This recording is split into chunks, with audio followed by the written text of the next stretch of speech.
Chief Asaduddin Owaisi ने पश्चिम बंगाल विधानसभा चुनाव लड़ने का ऐलान किया है।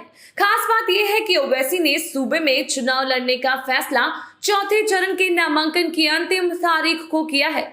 असदुद्दीन ओवैसी से जब पूछा गया कि आखिर बंगाल चुनाव में वो कितनी सीटों पर चुनाव लड़ने जा रहे हैं, तो उन्होंने कहा कि इतना तो तय है कि हमारी पार्टी पश्चिम बंगाल विधानसभा चुनाव लड़ेगी और अच्छा प्रदर्शन भी करेगी। जहां तक इसका सवाल है कि पार्टी कितने सीटों पर चुनाव लड़ेगी, इस पर मैं 27 मार्च को सागर दिघी में एक जनसभा में बताऊंगा।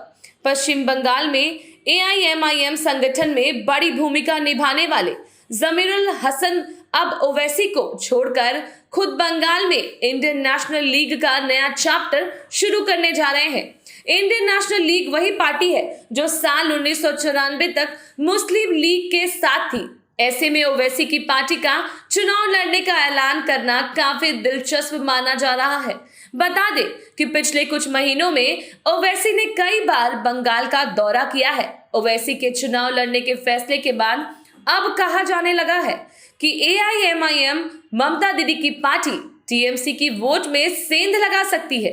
दरअसल बंगाल में मुस्लिम वोटर्स की संख्या लगभग 30% है और ऐसे में इनकी भूमिका अहम हो जाती है।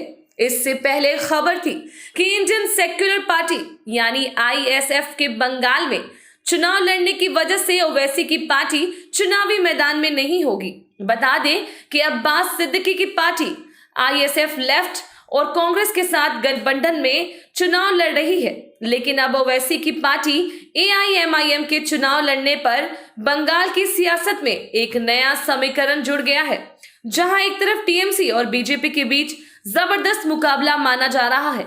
ऐसे में ओवैसी भी अल्पसंख्यकों के वोट में सेंधमारी कर सकते हैं, क्योंकि ओवैसी की पार्टी पिछले साल बिहार में 5 सीटों पर जीत दर्ज की थी।